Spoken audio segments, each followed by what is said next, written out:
आता दमलं व सांगू सांगू याचं सुरुवातीपासून जरांगे पाटील यांच्यावरती एक संशय व्यक्त केला जात होता. विरोधक असं म्हणत होते की म्हणजे जरांगे पाटील यांचं बोलवतात हा आहे ना. हा बरं झालं ते सांगायचं राहिलं, तुम्ही आठवण केली. 10 तारखेला जरांगे हे उपोषणाला बसले. पहिला आक्षेप, आज जसं समाजाला बोलावलं मिटिंग घेऊ पुढची दिशा ठरवू, मग 10 तारखेला का नाही बोलावलं? 10 तारखेला जरांगे त्यांचे जे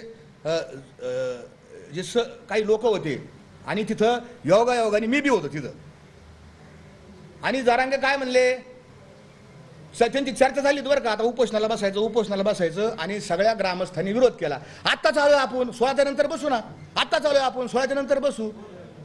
जरांगेला एक फोन आला, आता तुमचं उत्तर देतो मी. जरांगेला एक फोन आला आणि ते फोन असा चालू असताना त्यांच्या एखाद्याने विचारलं, काय करतो पाटील? ते म्हणले काय ना, आता पत्रकार बसलेत रोजचा सकाळचा, ते तुमच्या मुंबईमधले एक राऊत तर त्यांचं जसं असं त्यांचा यांचा एक व्यवसाय झालेला आहे, सकाळी सकाळी पत्रकार परिषद घ्यायची धंदाच झालेला आहे. आणि ते मी पत्रकारांना बाईट देऊन येतो आणि मग आपण 4 वाजता मिटिंग घेऊ आणि मग उपोषणास ठरवू. हे त्यांचे शब्द आहेत बरं का. 10 तारखेचे त्या पवित्र मंचकावरती जाऊन बसली. त्यांचा तो मंचक फार पवित्र आहे तो असा, तिथे येणारे सगळे असे हुजरे गुलाम असते तिथे आहे सगळे. त्या पवित्र मंचकावर गेले आणि प्रेस सुरू केली त्यांनी. आणि प्रेस सुरू केल्यानंतर काय म्हणलं, पहिलं वाक्य त्यांचं तुम्ही त्या दिवशी 10 तारखेच्या प्रेसमध्ये नीट ऐका, ऐका. ते वाक्य असं होतं, हे बघा आता मी उपोषणाला बसलोय, पुढचं बोला. हे त्यांचे पुढचं बोला. लोक म्हणले अहो मिटिंग घ्यायची होती आपल्याला, मग नाही आता मी बसलो म्हणले, आता पुढचं बोला. अरे तू कोणाला बसला विचारून? तुझे सगळे लोक म्हणतात पाणी प्या, तू विचारलंच कोणाला? मुदतच जर 16 तारखेपर्यंत, 16ला अधिकारी आपल्याला बसायचा. कोणाचा फोन आलता हा मला प्रश्न आहे, कोणाचा फोन आलता आणि त्यांनी ते जाहीर करावं. मला संशय आहे, मी कोणाच तरी फोन आलता तर मला माहित नाही नेमका कोणाचा आलता.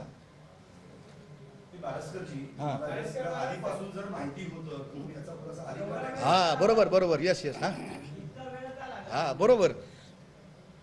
याचं कारण असं होतं की मी जर काही बोललो, मी आता माझ्या जवळच्या सहकार्यांना बोलायचं राहील, माणूस बरोबर नाही राव, लय कोणावर तोंड टाकतो, याची हेतू याचे उद्देश समजत नाही राव, याची बॉडी लँग्वेज सुद्धा डेंजर आहे म्हणले. मी मानसशास्त्राचा विद्यार्थी ह्याच्या तर डेंजरच दिसते म्हणले, मला काय खरं वाटाना भय. पण लोक काय म्हणायचे, कशाला बोलाता महाराज, एवढ्या वर्षांनी समाज एकत्र झाला आहे आणि आपण जर काही बोललो तर काय होईल, समाजामध्ये विरोधकांना हत्यार मिळेल, विरोधकांना काही ना काही मिळेल आणि हे सगळं तुमच्यावर येईल की तुम्ही समाज फाडा. म्हणून आम्ही गप गप गप गप. पण जेव्हा ह्यो म्हणला तुकाराम महाराजांना संतन फंत, म्हणलं जरांगे तू संपला. चल तुकाराम महाराजसाठी मी मारायला उद्याच्या इतिहासामध्ये लिहिलं जाईल, मला जरी गोळ्या घातल्या तर लिहिलं जाईल. तुकाराम महाराजांचे जर कुणी एकेरी शब्द बोललं, त्यांचा अपमान केला, तर ह्यो बारसकर महाराज नावाचा एक सामान्य कीर्तनकार यांनी आपला प्राण दिला, याच्यात मला आनंद आहे, याच्यात मला समाधान आहे.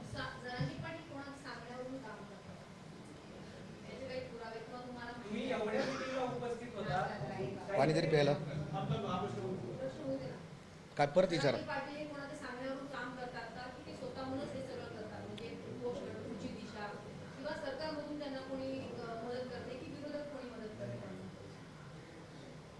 जरांगे 2 गोष्टी फार हुशार, शातीर, याला शब्द आहे शातीर. हा शातीर माणूस आहे. हा फायदा आहे काय तो बघतो, आपला फायदा काय, आपला कसा फायदा होईल, आपण कसं पुढे जाऊ. तुम्ही 2021चं आंदोलन आहे माझ्याकडं, त्याचं व्हिडिओ आहे माझ्याकडं. उद्धव ठाकरेंना एवढ्या शिव्या दिलेल्या त्या साष्टी पिंपळगावच्या आंदोलनामध्ये त्यांनी भयानक शिव्या दिलेल्या आता. म्हणजे ज्या वेळेस त्याला कोणी काही सांगन किंवा कोणी काही त्याला काय असं, आता पडद्याच्या मागे मी आरोप घेऊ शकत नाही, कारण आम्ही खरं बोलणार आहे. मी पाहिलं नाही माझ्या डोळ्याने त्याला कोणी काही दिलं का नाही, त्याच्यामुळे मी त्याच्यावर बोलू शकत नाही. परंतु हा सारखा बदलतो, माझा 100% संशय आहे.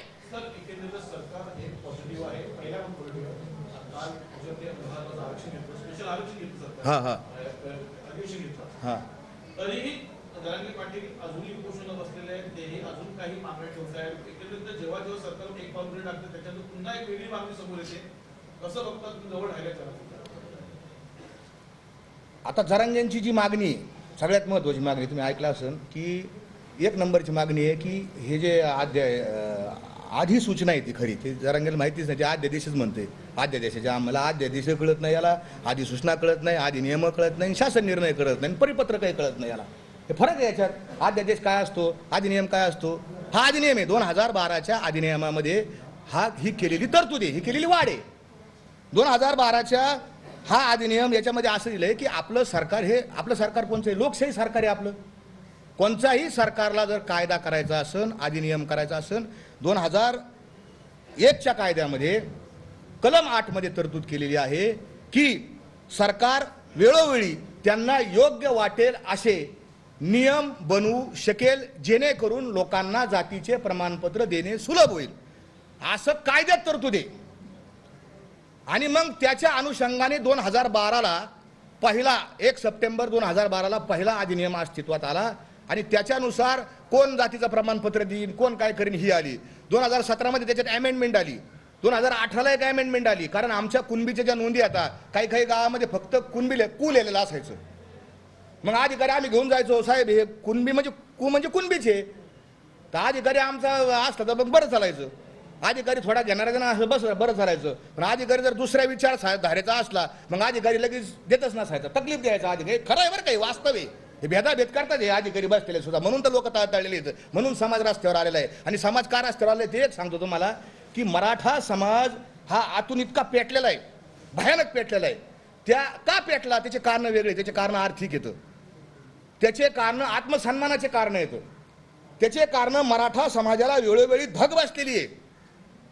हिंदू मुसलमानाचे भांडणं झाले, दंगली झाल्या, त्या हिंदू मुसलमानाच्या दंगली झाल्या म्हणायला झाल्या, पण त्या खऱ्या दंगली झाल्या मराठा मुसलमानाच्याच झाल्या.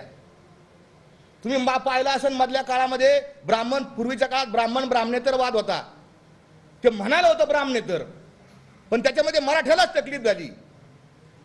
ती काय तकलीफ झाली नंतर सांगा नाही खाली. त्याच्यानंतर कोणचा वाद आला, दलित सवर्ण वाद आला. दलित सवर्ण वादामध्ये तकलीफ ही फक्त मराठ्यालाच झाली. आणि त्याच्यानंतर आता हा वाद मराठा आणि ओबीसी, हे जरांग्याला एवढी अक्कलच नाही की समाजाचं काय नुकसान झालं टप्प्याटप्प्याने.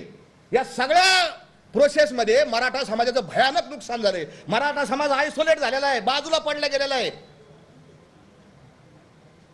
सर माझा प्रश्न वेगळा होता. माझा प्रश्न असा होता की जेव्हा सरकार तुमची स्टेप उचलते जरांगे पाटीलचा अजून एक पुढे एक वेगळं मागणी येते पुढे काय मागणी आहे, मी अजून उपोषण करणार. सर काय झालं